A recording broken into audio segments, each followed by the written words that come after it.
आज हमारी गेस्ट हैं सबिया हसन जी जो एक्चुअली आर्टिस्ट हैं और आर्टिस्ट होने के साथ-साथ इन्होंने प्रोफ़ेशनल वर्ल्ड में बहुत सारे अलग-अलग फ़ील्ड में काम किया है। एज़ ए टेलीकॉम सेक्टर में और बहुत सारे बिज़नेस सेक्टर में, साथ-साथ दूसरी बहुत सी फ़ील्ड में काम किया है। और आज हमारे गेस्ट के लिए ये बहुत अमेज़िंग, बहुत ही अच्छा एक पॉडकास्ट होने वाला है क्योंकि सबिया हसन जी एक ऐसी आज के दौर में, आज के समय में काम कर रही हैं जो एक बहुत अलग-अलग स्पेक्ट्रम को दर्शाता है। तो आज अपने गेस्ट से हम बात करेंगे।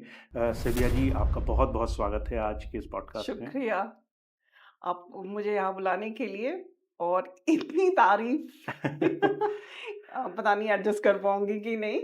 एनीवे मैं भी एक जैसे नॉर्मल हर इंसान जिंदगी में जद्दोजहद करता है। मैं भी जद्दोजहद करती हूँ, कर रही हूँ और उससे सीखती जा रही हूँ उसी की जिंदगी में। बस आगे बढ़ते रहना है।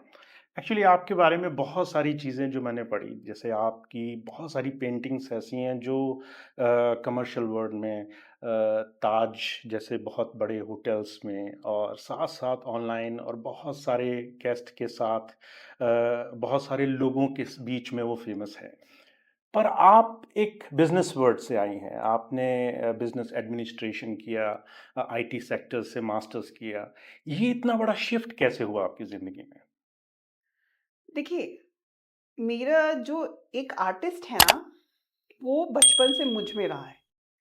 इनफैक्ट मतलब कभी ये मुझसे दूर नहीं है। मेरा साइंस बैकग्राउंड रहा है। जी। तो ज़ाहिर सी बात है मैं आई मीन बीजेडसी ग्रुप की रही हूँ, बॉटनी ज़ूलॉजी केमिस्ट्री।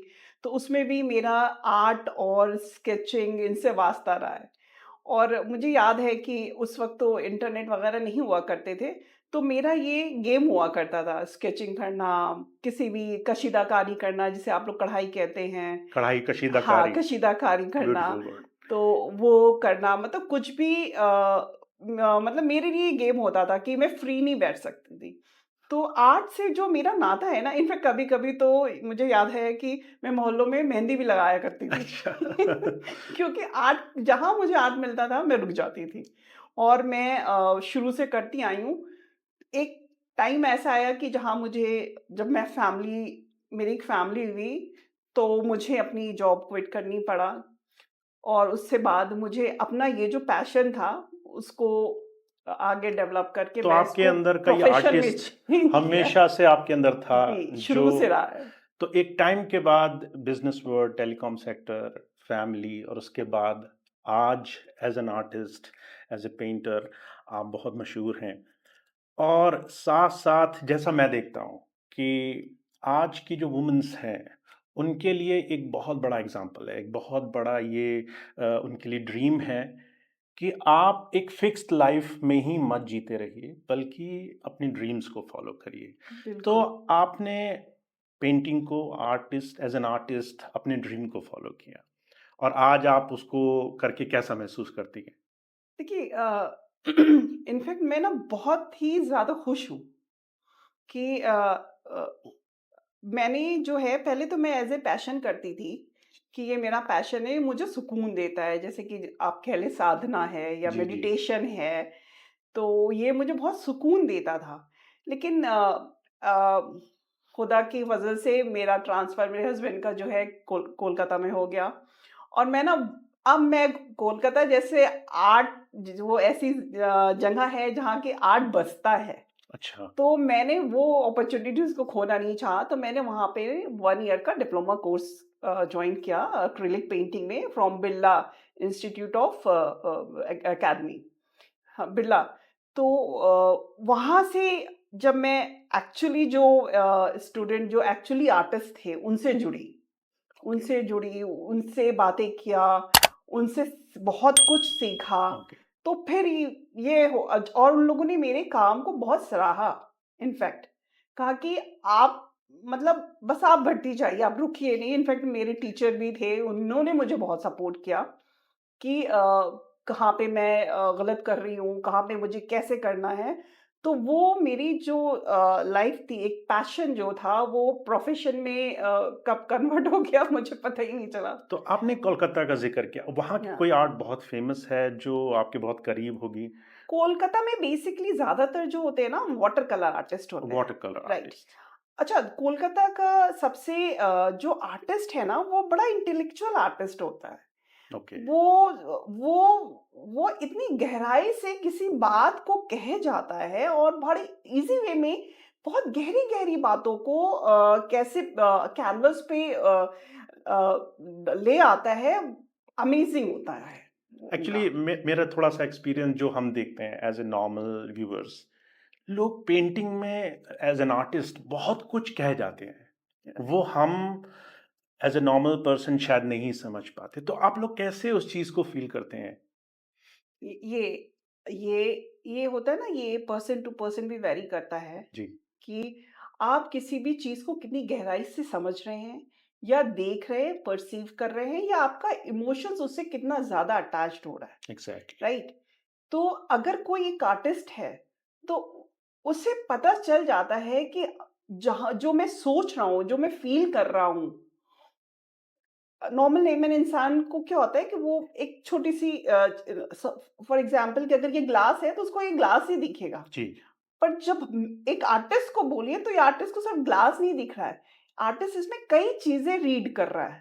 ओके। हाँ, वो इसमें ये देख रहा है कि ग्लास का लेवल क्या है, शेप क्या है, शैडोज़ कहाँ से आ रही हैं और उसके कलर के सारे टोन सब वैल्यूज़ सब कुछ उसको रीड करने लगता है। कभी-कभी तो इस पानी को वो अपनी ज़िंदगी से रिलेट करने लगता है। अच्छा, तो वो कुछ भी कर सकता है। वो मतलब उसकी जो सोच होती है ना वो अनलिमिटेड आज़ाद होती है। फ्रीडम की तरह फ्रीडम बिल्कुल, बिल्कुल फ्री होती है। अपनी फ्रीडम, अपनी अपनी बिल्कुल, फीलिंग्स को एक्सप्रेस बिल्कुल। करने के लिए। हाँ, वो जो उसके ज़हन में आता है, जो वो सोचता है, जो वो फ़ील करता है एनवायरनमेंट से लेता है या जिस भी चीज़ों से गुज़र रहा है, चाहे वो नेगेटिव हो या उसके पॉज़िटिव हो, इमोशंस वगैरह भी बहुत, बहुत आते हैं। उसके स ब्रश स्ट्रोक से आप पता कर सकते हैं कि वो इस वक़्त गुस्से में है या खुश है या क्या है।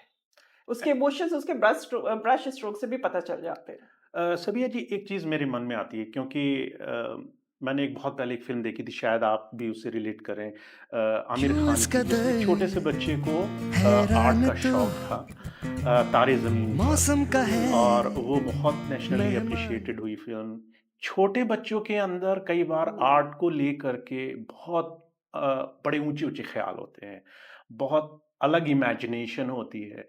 पर जब हम देखते हैं कि आज के पेरेंट्स कई बार उसे दबा देते हैं, हुँ। शायद सब में नहीं होता, पर क्या ये बिल्कुल उस तरह की चीज़ है जो आप महसूस करती होंगी या बताना चाहती होंगी? हाँ, देखिए मुझे लगता है कि मैंने क्यों अपना टाइम वेस्ट किया, मैंने क्यों बीएससी किया, एमआईटी किया, एमबीए किया। जी, शायद मेरे पेरेंट्स ने भी वही किया होगा, क्योंकि उन्हें लगता है कि आर्ट में जो है आज तक जो होता आया है, वो जो देखते हैं आर्टिस्ट सक्सेस नहीं देखते, फाइनेंशियली इतने स्ट्रॉन्ग नहीं है और उनको बहुत लाइफ में जद्दोजहद करनी पड़ती है। क्रिटिसाइज़ हाँ, किया जाता उनको हो, ब्रेड एंड बटर के लिए भी बहुत ही मेहनत करनी। मुश्किलों का सामना करना पड़ता जी, है। जी, तो इसीलिए कोई भी पेरेंट नहीं चाहता कि वो एक आर्ट की दुनिया में आए क्योंकि इसमें बहुत ही ज़्यादा स्ट्रगल होता है, स्ट्रगल होगा। राइट? तो वो यही चाहते कि एक एक सीधी-सादी एक पढ़ ले, कहीं नौकरी लग जाए और वो सेफ एंड कमाने लगे। सिक्योर जो लेकिन जॉब। वो बहुत पहले की बात थी। ओके। अब ऐसा नहीं है।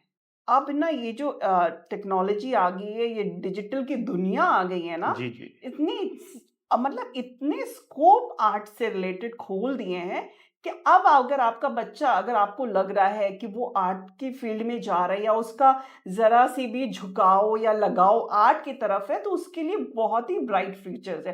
क्योंकि अब हर एक चीज़ अगर आप गौर करिए ये सारा कुछ इतनी अब वो नहीं हुआ कि आपको एक दुकान लगानी पड़ेगी। अब आप एक जगह बैठे हैं, नेट से आपको सारी दुनिया आपके काम को देख रही है, राइट? बिल्कुल। तो अब आप ये है कि आप फैशन की फ़ील्ड में जा सकते हैं, आप मूवीज़ की फ़ील्ड में जा सकते हैं। आर्ट इज़ नॉट ओनली कि विजुअल आर्टिस्ट, आर्ट सिर्फ़ जो होता पेंट है करना ही आर्ट नहीं है। आर्ट नहीं होता। आर्ट जो होता है बहुत वाइड है। इनफैक्ट कोई भी चीज़ बिना आर्ट की नहीं है।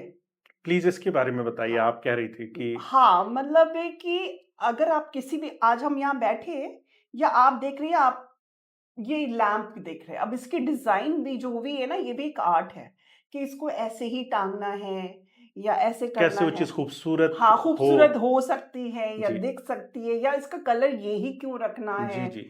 बहुत सी चीज़ें इनफैक्ट आप चाहे आप ड्रेस डिज़ाइनिंग की बात करते हैं, चाहे आप इंजीनियरिंग की जी, बात करते हैं, उसमें तो नो डाउट कि आर्ट का ही खेल है। तो अगर किसी का माइंड थोड़ा भी आर्टिस्ट वे वाला है, तो वो कुछ भी आर्ट के वर्ल्ड में कुछ भी कर सकते हैं। चाहे आज ग्राफ़िक डिज़ाइनिंग की बात कर लें, इनफैक्ट वीडियो मेकिंग की बात कर लें, एडिटिंग की बात कर लें या जितने भी मार्केट मटीरियल होते हैं, मार्केटिंग पर्पज़ से जो यूज़ किए जाते हैं, कहाँ नहीं आर्ट है। जी। कालीन देख लीजिए, कपड़े देख लीजिए। छोटी से छोटी चीज़ में हाँ, आप अपने घर का बर्तन भी देख सकते हैं। हर एक आदमी हर एक चीज़ में हाँ, खूबसूरती देखकर हाँ, ही उसे मतलब वो अपने उसकी पास रखता ज़रूरत है। के हिसाब से और खूबसूरती के हिसाब से मतलब वो आर्ट को कंसीडर किया जाता है। तो हमें ये समझना चाहिए कि हर एक बच्चे के अंदर जो क्रिएटिविटी है, हाँ, जो उसकी उड़ान है सपनों की या उसकी जो सोच है उसको सिर्फ़ प्रोफ़ेशनली एक अचीवमेंट देख कर के क्रश नहीं किया नहीं जाना करना चाहिए। चाहिए। मैं बिल्कुल आपकी इस बात से वाकिफ़ हूँ क्योंकि देखिए होता क्या है ना, लाइफ़ में हर चीज़ मॉनेटरी नहीं होती। जी, अगर एक आर्टिस्ट है, आर्ट उसके ज़हन आर्टिस्ट माइंड है, तो वो कहीं न कहीं आप उसको कहीं पे भी छोड़ देगा ना, वो अपने लिए कुछ तो कुछ ढूँढ ही लेगा। ज़रूर कर लेगा। हाँ, वो ज़रूर ढूँढ लेगा, वो कभी वो अकेला नहीं रहता। एक आर्टिस्ट बहुत खुश रहता है, ठीक है, मानते हैं कि वो फाइनेंशियली बहुत स्ट्रॉन्ग नहीं होता है, लेकिन बहुत एक खुश इंसान ज़रूर से हुँ, होता हुँ। है। आप एक और चीज़ देखिएगा कि कोई भी आर्टिस्ट कभी भी ना एक हिंदी वर्ड है ना उपद्रवी नहीं मिलेगा आपको। उपद्रवी हाँ, मतलब वो वायलेंट या सुकून गुस्से वाला। हाँ, बहुत सुकून वाला इंसान वो होता है। बहुत खूबसूरत। क्योंकि तो मुझे लगता है कि अगर कोई बच्चा क्रिएटिव माइंड है, इनफैक्ट देखिए म्यूज़िक भी तो एक आर्ट ही है, जी, जी। वो भी तो एक आर्ट है ना। तो कोई भी बच्चा अगर क्रिएटिव माइंड है तो उसकी क्रिएटिविटी को कभी भी खत्म नहीं करना इवन चाहिए। इनकरेज करने की हाँ, कोशिश ठीक है, करनी मानते चाहिए। हैं कि आप सपोर्ट करिए आप वो चीज़ ज़रूरी नहीं कि जो भी क्रिएशन करे या जो भी उसकी क्रिएटिविटी है वो उससे उसे पैसे मिले, बट उससे उसको सुकून ज़रूर मिलेगा। जी, देखिए सक्सेस जो होता है ना, success is not only money. Okay. See मेरा जो मानना है जो सक्सेस होता है वो मनी मतलब सब कुछ नहीं है लेकिन मनी ज़रूरी इट है। इज़ इम्पोर्टेंट या हाँ, बट इट सब इज़ नॉट कुछ नहीं है, एवरीथिंग। लेकिन लाइफ में सुकून भी होना चाहिए, हेल्थ भी होना चाहिए, राइट? और आप पीस भी होनी चाहिए, ठीक है? तो ये जब सब सारे ये पैरामीटर्स होते हैं ना, तब एक इंसान कहा जाता है कि वो बैलेंस्ड है, वो सक्सेसफुल है। एग्ज़ैक्टली। इसमें से कोई एक मिस होता है, अगर आप मेंटली सुकून नहीं है, आपके पास कितना पैसा हो जाए, तो ज़ाहिर-सी बात है वो आपको इम्पैक्ट करेगा जी, और जहाँ आपको आपके हेल्थ को इम्पैक्ट करेगा तो आपका पैसा नहीं उतना काम ज़्यादा आएगा। इम्पोर्टेंट नहीं रह हाँ, जाएगा नहीं रह लाइफ़ में। जाता। तो ये जैसा आपने अभी बोला कि आते हैं कि अगर कोई बच्चा क्रिएटिव माइंड का है तो ज़ाहिर-सी बात है उसे पूरा सपोर्ट करना चाहिए और उसके बैक में सपोर्ट एक एक ढाल बैलेंस। बन के खड़े होना चाहिए जी। कि वो जब वो कर रहा है तो वो कर ले जाएगा।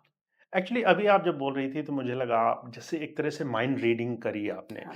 मैं एक वर्ड जो आपसे पूछना चाह रहा था कि सक्सेस को लेकर के आजकल बहुत से पेरेंट्स या एक बहुत बड़ा समाज का तबका वो क्रिएटिविटी को या एक बच्चे की उड़ान या उसकी जो एक अच्छी एक सोच है उसको बहुत ज़्यादा डेवलप नहीं होने देते और आपने बहुत सुंदर जवाब दिया और इसके साथ-साथ हमेशा मुझे एक चीज़ और लगती है कि किस तरीके से आज के समय में बहुत से लोग ऐसे हैं जो 2 चीज़ों को बहुत ज़्यादा कहीं न कहीं मिस इंटरप्रेट कर देते हैं। पहली चीज़ जब मैंने आपके बारे में सुना कि वुमेन एम्पावरमेंट, हुँ। एक महिला जो अलग समाज से उसकी शादी एक अलग समाज में हुई।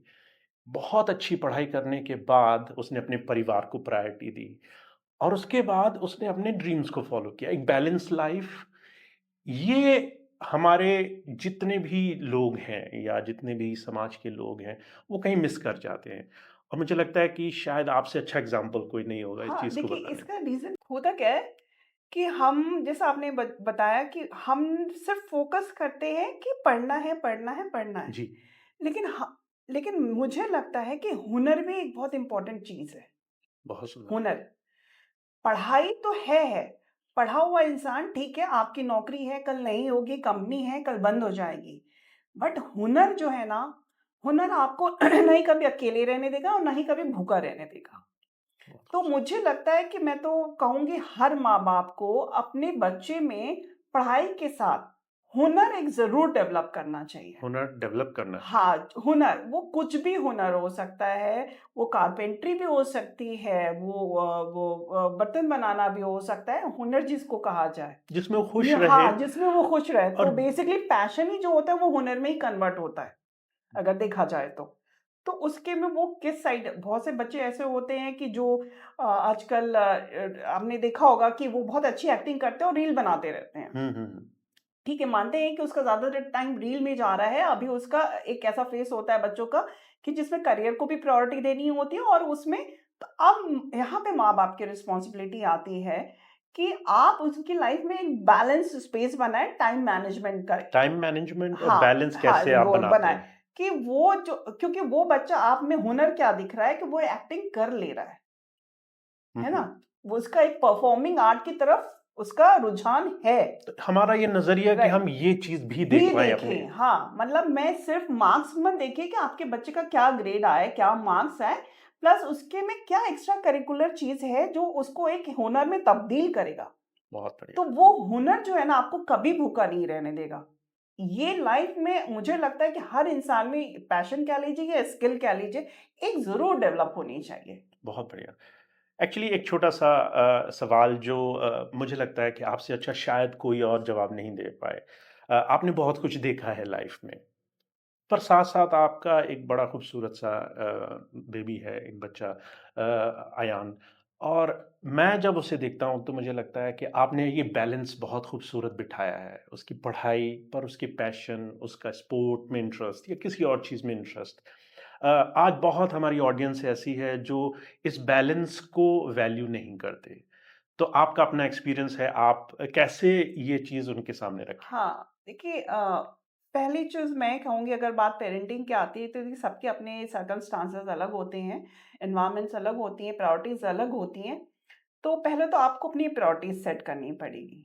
बिल्कुल। एक प्रायोरिटी होती है लाइफ लॉन्ग की होती है और एक प्रायोरिटी होती है daily wise. Hmm, for hmm. Example life long की प्रायोरिटी कि हमारा बच्चा हेल्दी रहे, इमोशनली भी, मेंटली भी, फिज़िकली भी और फाइनेंशियली भी। ओके। राइट? एक वो लाइफ लॉन्ग प्रायोरिटी होती है। अब उस लाइफ लॉन्ग के गोल को आपको सेट करने के लिए डेली जैसे मैं एक आर्टिस्ट हूँ, मेरा कैसा होता है कि मुझे मालूम है कि मेरा बच्चा को 6:30 बजे उस स्कूल के लिए निकल जाना है, तो मैं अब ज़ाहिर-सी बात है और मैं नहीं चाहती कि वो कुछ भी खा के चला जाए। मैं चाहती हूँ वो कुछ हेल्दी लेके जाए। तो ज़ाहिर-सी बात है मैं अपना प्रिपरेशन बिफ़ोर टाइम रात में ही कर लेती हूँ। कि भाई मुझे उसे हेल्दी टिफ़िन देना है, मैं भी कभी भी उसके टिफ़िन में अनहेल्दी सामान नहीं देती हूँ। एग्ज़ैक्टली। हमेशा पराठे, सब्ज़ी, चना ऐसी चीज़ें देती हूँ जो क्योंकि वो मुझे मालूम है कि वो रात भर उसकी सोया ग्रोथ हुआ के है लिए और उसके लिए ये इम्पोर्टेंट है, इम्पोर्टेंट है। राइट? तो वो देती हूँ। उसके बाद मुझे ये भी मालूम है कि मेरा हेल्दी रहना इनके इन मेरे परिवार के लिए भी उतना ही ज़रूरी है। तो डेफ़िनेटली फिर मैं अपना वॉक पे चली आपका जाती हूँ। हेल्दी रहना आपके मेरा भी परिवार के हेल्दी लिए रहना बिकॉज़ जो परिवार चला रहा है या देख रहा है, अगर वो ही बीमार होगा तो फिर गाड़ी कैसे चलेगी? बहुत खूबसूरत। फिर गाड़ी कैसे चलेगी? तो उनके साथ मुझे अपना कभी-कभी ऐसा होता है कि जैसे उसका पेपर शुरू होने वाला है, तो मेरी जो अपनी प्रायोरिटीज़ होती है, अब उसके हिसाब से चेंज होती है। वो डेली बेसिस वाली ये आप प्रायोरिटी होती बैलेंस है। बना के रख हाँ, लेते ये हैं। बैलेंस कि नहीं आज मैं पेंटिंग 1 हफ्ता नहीं करूँगी, 1 हफ्ता मैं इसकी पढ़ाई पे फ़ोकस बहुत करूँगी, सुंदर। राइट? तो वो चेंज करना पड़ता है, वो देखना पड़ता है कि क्या प्रायोरिटी है, वो उस प्रायोरिटी को आपको ऊपर-नीचे, अप-डाउन कैसे आप करना वो पड़ता मैनेज है, करेंगी, राइट? कैसे कभी वो बैलेंस आगे हो जाती है, कभी ये। अच्छा, पेंटिंग का क्या बात है ना कि आप मेरे पास इतना वक़्त होता है, बहुत आराम से मेरा टाइम बहुत अच्छे से निकल जाता है क्योंकि जब मैं पेंटिंग बनाती हूँ, तो मुझे मालूम है कि अभी मैं अगर एक लेयर पेंटिंग की कैनवस पे लगा रही हूँ, तो वो उसको सूखने में थोड़ा टाइम लगेगा। मीनव्हाइल मैं सब्ज़ी काट लेती हूँ। जैसे एक बात बता रही हूँ कि why I should waste my time जब तक वो सूख रही है, मैं ये कर लेती हूँ। या जब तक ये वाला स्ट्रोक दिया है, ये ऐसा हो रहा है, तब तक मैं ये कर लेती हूँ। तो वो मेरे साइड बाय साइड दोनों काम एक साथ चलते ये आपके रहते हैं। टाइम मैनेजमेंट में हाँ, अच्छे ये से मेरे टाइम को उसको करते हाँ, इनिशियली जब ऐसा हुआ था कि मुझे आज भी याद है अयान का किस्सा कि वो आई थिंक शायद 5 साल का रहा होगा। तो वो स्कूल से आया और कलकत्ता की बात है और मैं ना पेंट कर रही थी। तो उस आया, देखा, उसने कुछ बोला नहीं, थोड़ा-सा उसके चेहरे पे नाराज़गी मुझे नज़र आई। उसने कुछ बोला नहीं, तो उसके बाद मैंने आई थिंक वो 3 बजे का टाइम था। तो ख़ैर मैं कुछ बोली नहीं, मैं आगे सब बन-बन करके उसके काम में लग गई कि अब वो स्कूल से आया, ज़ाहिर-सी बात है उसको देखना है मुझे। लेकिन नेक्स्ट डे जब मैं वापस पेंटिंग करने बैठी तो मैंने देखा मेरे सारे ब्रश कटे हुए हैं। तो तो मुझे ये रियलाइज़ हुआ, मैंने उसको कुछ नहीं कहा क्योंकि मुझे ये रियलाइज़ हुआ कि वो ये चाहता है कि जब मैं आऊँ उस वहाँ से तो मम्मा बिल्कुल फ्री हो। उसे आपका टाइम वो चाहिए। उसे मेरा टाइम चाहिए। तो ना बहुत ही सही। मैंने उससे शिकायत की, ना ही उसने मुझसे शिकायत की। हाँ, उसने गुस्सा ऐसे निकाला लेकिन जो कि मुझे लगा कि ये थोड़ा-सा डिस्ट्रक्टिव साइड जा रहा है और इसको मुझको ही मैनेज करना। मैनेज करना है। लेकिन ठीक है, फिर जब मुझे लगा धीरे-धीरे मैंने उसको बच्चे से एक चीज़ और है, बच्चे से कभी भी ना उसको बहलाइए मत, उससे हमेशा सच बोलिए, फैक्ट बताइए, ओके। क्योंकि बच्चे बहुत समझदार होते हैं। ये नहीं कि अगर तुमने ये नहीं खाया तो भूत आ जाएगा, नहीं। हुँ, हुँ। उसको बताइए अगर तुमने नहीं खाया तो क्या होगा? ओके। तुम्हारी हेल्थ पे क्या इम्पैक्ट है? उसको हुँ, हुँ। सच बताइए, उसको डर गुमराह मत करिए। हो सकता है उनके सबकॉन्शियस माइंड में वो क्योंकि चीज़। हाँ, वो बैड उन्हें कभी भी गुमराह नहीं करिए क्योंकि जब वो बड़े होंगे ना तो उन्हें उन्हें वो ये होगा कि माँ-बाप ने आपसे झूठ बोला। ओके, तो फिर आपकी फ्यूचर में भी किसी बात को वो आप सच नहीं मानेंगे। ओके। जब वो समझदार होंगे, कहेंगे इन्होंने तो ऐसे ही मुझे हमेशा यूँ ही ऐसे झूठ बोला है। हुँ, हुँ, हुँ। तो बच्चे हम हर बात समझते हैं, कभी भी ये मत सोचिए कि वो 5 साल का है या 6 साल का है, नहीं समझेगा, नहीं, बिल्कुल साफ माइंड होता है, वो सब समझता है। बहुत खूबसूरत। ये चीज़ है। तो ऐसे ही मैं मैनेज करती हूँ कि जहाँ पे मुझे हर चीज़ अ, आगे-पीछे कभी-कभी कुछ काम और कभी-कभी कुछ काम छूट भी जाते हैं। बिल्कुल। ऐसा नहीं है कि हर काम को कर पाता है। कोशिश यही होती है कि वो काम छूटे जिसका इम्पैक्ट कम पड़े। कम पड़े आपकी लाइफ पे। हाँ। तो एक्चुअली आज हमारी ऑडियंस जो बहुत वास्ट और अलग-अलग एरियाज़ की है, बहुत से लोग रूरल गाँव के हैं, बहुत से लोग शहरों के हैं और मुझे उम्मीद है उन्हें आज की आपके साथ की बातचीत बहुत पसंद आई होगी। मेरे ज़हन में एक छोटा-सा सवाल है, एक छोटा-सा फ्रेज़ है आपका कि art helps you come over your struggles. आपकी ज़िंदगी के जो बहुत सारे मसले होते हैं, हाँ। परेशानियाँ होती हैं, बिल्कुल। आर्ट फॉर्म चाहे वो कोई भी हो, कोई भी हो। वो आपको उन सब से निकलने में भी मदद बिल्कुल, करता है। बिल्कुल। इसके पीछे एक साइंस है। जी, प्लीज़। ये जब भी कोई भी इनफैक्ट हमारे मेडिकल साइंस में भी यूज़ किया जाता है कि जब भी कोई ऐसे स्टेज से गुज़र रहा होता है, किसी वजह से डिप्रेशन में चला गया होता है या लोनलीनेस महसूस करता है या अकेलापन महसूस करता है या बोर्ड भी कह सकते हैं कि महसूस करता है, तो उसे आर्ट थेरेपी कहते हैं। ओके। तो बेसिकली ये आर्ट एक ऐसा मीडियम है कि जो आपको बहुत से लोग होते हैं कि जिनका पार्टनर गुजर चुका होता है हुँ, हुँ। तो वो ऐसे जो है फेस से आपको मुश्किल फेस से जिससे निकलना मुश्किल होता है आर्ट बहुत अच्छे से निकालता है। ओके, वो हमारे न्यूरॉन्स हमारे ब्रेन पे ऐसे वर्क करता है कि वो धीरे धीरे आपको हील कर देता है। ओके। और वो आर्ट और फॉर्म कोई भी हो हाँ, सकता वो है। कुछ भी हो सकता है, it could be anything. Again मैंने कहा ना कि वो कोई अगर आप में स्किल म्यूज़िक, है, पॉटरी, हाँ, पेंटिंग, कुछ भी हो किसी भी सकती तरह है। की आर्ट, वो बट आप इट किसी हेल्प्स भी यू कम तरह की ओवर द बिल्कुल, स्ट्रगल्स। बिल्कुल, बिल्कुल। तो ये इनफैक्ट इसको मैं तो कहती हूँ कि आर्ट को सिर्फ़ आप ऐसे मत लीजिए कि बस मुझे आज एक लाइन खींची, अब मैं इसको बेचना है, नहीं। Not for the commercial purpose हाँ, ओनली। आप अपने लिए करिए आर्ट। तो सबिया जी आज आपने इतनी खूबसूरत बातें बताई मुझे उम्मीद है मैंने बहुत कुछ सीखा हमारी ऑडियंस बहुत कुछ शुक्रिया। सीखेगी। एक आखिरी चीज़ जो आज हमारे व्यूअर्स के लिए चाहे वो महिलाएं हों चाहे वो यंग बच्चे हों जो स्ट्रगल से गुजर रहे हैं कई बार बहुत ही ऑर्थोडॉक्स बिलीफ में फंस जाते हैं हुँ। आप अपनी पर्सनल एक्सपीरियंस से उन्हें क्या मोटिवेटिंग कुछ ऐसा बताना चाहेंगे। मैं ये कहूँगी कि लाइफ़ में ना कोई भी चीज़ मुश्किल नहीं है, पहली चीज़। लेकिन इतनी आसान भी नहीं है। ओके। मेहनत हर जगह माँगती है। आपका जो भी आप फ़ील्ड लेना चाह रहे हैं, अपने करियर के लिए, अपनी ग्रोथ के लिए, तो उसमें आप मेहनत ज़रूर करिए। ओके। कोई भी काम बिना मेहनत के नहीं हो फास्ट सकता। ट्रैक कुछ नहीं हाँ, होगा। कुछ भी ऐसे किसी चीज़ का कोई शॉर्टकट नहीं है। ओके। अगर शॉर्टकट में बहुत से लोग ऐसे होते हैं कि ठीक है, आप संपन्न हैं, आप पैसे से संपन्न हैं, जी। राइट? कि आपको कोई ज़रूरत नहीं है काम करने की। लेकिन मैं कहूँगी आप काम करिए। अगर आप काम नहीं करेंगे तो आपका ब्रेन कैसे चलेगा? ब्रेन आपके फंक्शनिंग ब्रेन न्यूरॉन्स तो डेड होते जाएँगे। बिल्कुल। आपकी आप क्रिएटिविटी, लाइफ हाँ, जीने का तो ज़ाहिर-सी एंथुसियाज़्म बात है। तो आप काम इसलिए करिए क्योंकि आपको ज़िंदा रहना है। बहुत खूबसूरत। और अगर आपका ब्रेन ही नहीं सही रहा तो आप कैसे फिर ज़िंदा होंगे? बिल्कुल, बिल्कुल। तो मैं कहूँगी कि मेहनत करिए, ज़िंदगी है मेहनत करना और मेहनत को एन्जॉय करिए। बहुत खूबसूरत। उसको एन्जॉय करिए मतलब कोई कोई शॉर्टकट नहीं है लाइफ़ का। बहुत धन्यवाद शबिया जी। मुझे उम्मीद है आज आप और आपके ये ख़्याल, आपकी खूबसूरत ज़िंदगी के अनुभव हमारे जितने भी ऑडियंस हैं उनके लिए बहुत मददगार जी, होंगे। जी, शुक्रिया। बहुत-बहुत धन्यवाद आज यहाँ आने के लिए। Thank you.